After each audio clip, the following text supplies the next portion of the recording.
नमस्कार, मेरा नाम है आदित्य चौहान और आप देख रहे हैं इंडिया न्यूज़ का डिजिटल प्लेटफॉर्म। बिहार की सियासत का एक बड़ा चेहरा अब इस दुनिया में नहीं रहा। रामविलास पासवान का निधन हो गया। उनके निधन के बाद एक सहानुभूति की लहर पूरे बिहार में है। अब बड़ा सवाल ये खड़ा होता है कि बिहार के चुनाव में क्या इस सहानुभूति का कोई बड़ा फ़ायदा चिराग पासवान को मिलेगा, लोक जनशक्ति पार्टी को मिलेगा? क्या चिराग पासवान इस बिहार चुनाव में कुछ बड़ा कर पाएंगे? क्योंकि इस पूरे इलेक्शन में वो अब भले ही केंद्र में एनडीए का हिस्सा हैं, लेकिन बिहार इलेक्शन में वो इस गठबंधन से अलग होकर के चुनाव लड़ रहे हैं। और उन्होंने ये भी फैसला किया है कि वो बीजेपी के कैंडिडेट के खिलाफ कहीं भी अपना उम्मीदवार नहीं उतारेंगे, लेकिन जनता दल यूनाइटेड के जितने भी कैंडिडेट उतर रहे हैं उन सब के खिलाफ चिराग पासवान अपनी पार्टी का उम्मीदवार ज़रूर उतारेंगे। तो ऐसी स्थिति में एक बड़ा सवाल ये खड़ा हो गया है कि क्या चिराग पासवान कुछ बड़ा कर पाएंगे? और इससे पहले कि अभी जो पहले चरण के चुनाव होने हैं उससे पहले ही रामविलास पासवान का निधन हो गया। अब ऐसी स्थिति में ये जो सहानुभूति की लहर पैदा हुई है, ये जो रामविलास पासवान की मौत पर जो आंसू बहे हैं, तो चूँकि रामविलास पासवान एक दलित महादलित इस समुदाय के बड़े नेता थे, लोग उनको बहुत मानते थे, तो क्या इसका एक सियासी फ़ायदा, एक बड़ा फ़ायदा क्या चिराग पासवान को मिलेगा? इसे समझने की हम इस वीडियो में कोशिश करेंगे। लेकिन उससे पहले हम सबसे थोड़ा सा इतिहास पर नज़र डालते हैं और एक समीकरण को समझने की कोशिश करते हैं। ये बात है साल 2005 की। उस वक्त करीब 16% दलितों की आबादी थी बिहार में और रामविलास पासवान दलितों के बहुत बड़े नेता माने जाते थे और उनकी उस समुदाय में, उस विशेष वर्ग में चलती भी काफ़ी थी। लेकिन 2005 के विधानसभा चुनाव में नीतीश ने एक बड़ा दांव खेला और उस वक्त जो 22 बड़ी जातियां थी दलित समुदाय की, उनमें से 21 जातियों को उन्होंने महादलित घोषित कर दिया, सिर्फ पासवान जाति को छोड़ा। इसका असर 2009 के लोकसभा चुनाव में दिखाई दिया। रामविलास पासवान खुद चुनाव हार गए।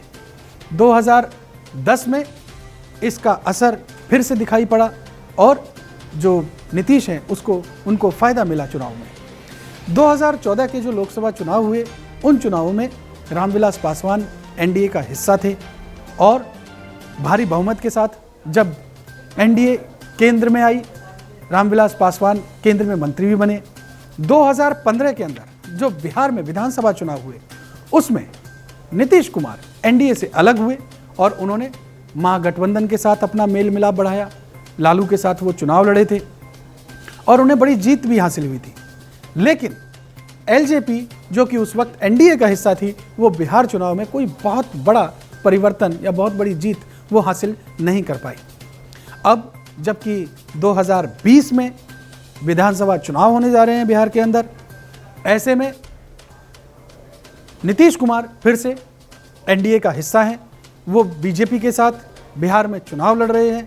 लेकिन एलजेपी बिहार के अंदर इस गठबंधन से अलग है और वो अपनी पार्टी के बैनर तले इलेक्शन लड़ रही है। अब सबसे बड़ा फिर से ये सवाल खड़ा हो गया है कि क्या जो दलित महादलित जिनके नेता रामविलास पासवान रहे, उनका फ़ायदा अब तो वो रहे नहीं, उनकी मौत हो गई है, तो उनकी मौत की सहानुभूति क्या मिल पाएगी? चिराग पासवान इस चुनाव में कुछ बड़ा कर पाएंगे? तो जानकारों का ये कहना है कि इसका एक फ़ायदा चिराग पासवान को मिल सकता है और इस विधानसभा चुनाव में हो सकता है कि वो कुछ जो एक्सपेक्टेड सीटें हैं उनसे कुछ ज़्यादा जीत पाएँ। मैं आपको यहाँ पर बता दूँ कि 5 ज़िले ऐसे हैं जहाँ पर चिराग पासवान को बड़ा फ़ायदा मिल सकता है। ये 5 ज़िले बिहार के कौन से हैं, इनको बड़े ध्यान से समझिए। खगड़िया, समस्तीपुर, जमुई, वैशाली और नालंदा। ये जो समस्तीपुर ज़िला है, यहाँ से रामविलास पासवान के भतीजे हैं प्रिंस राज, ये वहाँ से सांसद हैं और इस ज़िले में 6 विधानसभा सीटें आती हैं। यहाँ पर दलितों और महादलितों की भी बड़ी संख्या में वोटर हैं। तो ऐसा माना जा रहा है कि इस सीट पर, यानी इस संसदीय क्षेत्र में जो 6 विधानसभा सीटें आती हैं, उन पर चिराग पासवान को एक बड़ी बढ़त मिल सकती है। इसी तरीके से हाजीपुर, यहाँ से उनके भाई पशुपति कुमार पारस सांसद हैं रामविलास पासवान के, यहाँ पर 7 विधानसभा सीटें हैं। तो चूंकि होल्ड रामविलास पासवान के भाई का है यहाँ पर, तो जो 7 विधानसभा सीटें आती हैं उन पर भी एक बड़ी बढ़त चिराग पासवान को मिल सकती है। इसके अलावा खगड़िया चूंकि रामविलास पासवान का घर रहा है और उन्होंने खुद यहाँ से अपनी राजनीतिक पारी की शुरुआत की थी, तो ऐसी स्थिति में यहाँ पर भी दलितों और माली दलितों की बड़ी संख्या है, बड़ी आबादी में वोटर्स हैं, तो यहाँ पर भी जो 6 विधानसभा सीटें जो हैं खगड़िया के अंदर, उन पर एक बड़ी बढ़त एलजेपी को मिल सकती है, यानी सियासी फायदा मिल सकता है।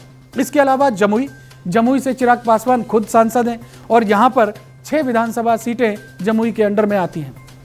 चिराग पासवान लीड कर रहे हैं वो पूरी पार्टी को, और जमुई में भी दलितों और महादलितों की बड़ी संख्या है, तो ये माना जा रहा है कि इन 6 की 6 विधानसभा सीटों पर चिराग पासवान को काफ़ी बड़ा फायदा मिल सकता है। इसके अलावा नालंदा, जो कि नीतीश कुमार का गृह जिला है, उनका नेटिव डिस्ट्रिक्ट है, लेकिन यहाँ पर भी जो दलितों और महादलितों की जो संख्या है वो काफ़ी ज़्यादा है, और उसी संख्या को देखते हुए ये माना जा रहा है कि चिराग पासवान यहाँ पर इन जो 6 सीटें हैं इस ज़िले की, उनमें एक कड़ी टक्कर हो सकती है नीतीश और चिराग पासवान के बीच में, और यहाँ पर थोड़ा सा एज ज़रूर चिराग पासवान को मिल सकता है। तो कुल मिलाकर के देखें, ये जो 5-6 ज़िले हैं जिनमें करीब करीब 36 से 40 विधानसभा की सीटें आती हैं, इनमें चिराग पासवान को एक लीड मिल सकती है, और जो रामविलास पासवान की मौत हुई है उससे जो सहानुभूति की लहर जो पैदा हुई है उसका बेनिफिट भी उन्हें मिल सकता है। तो अब ये बड़ी बात है, ये देखने वाली बात है कि जो विधानसभा चुनाव होंगे, अभी पहले फेज़ की वोटिंग होनी है, उसमें किस तरीके का रोल प्ले होगा और चिराग पासवान के जो उम्मीदवार हैं वो क्या कर पाते हैं। एक बड़ा सवाल यहाँ पर यह भी था कि क्या बीजेपी एलजेपी के बिल्कुल एंटी होकर के इलेक्शन लड़ेगी।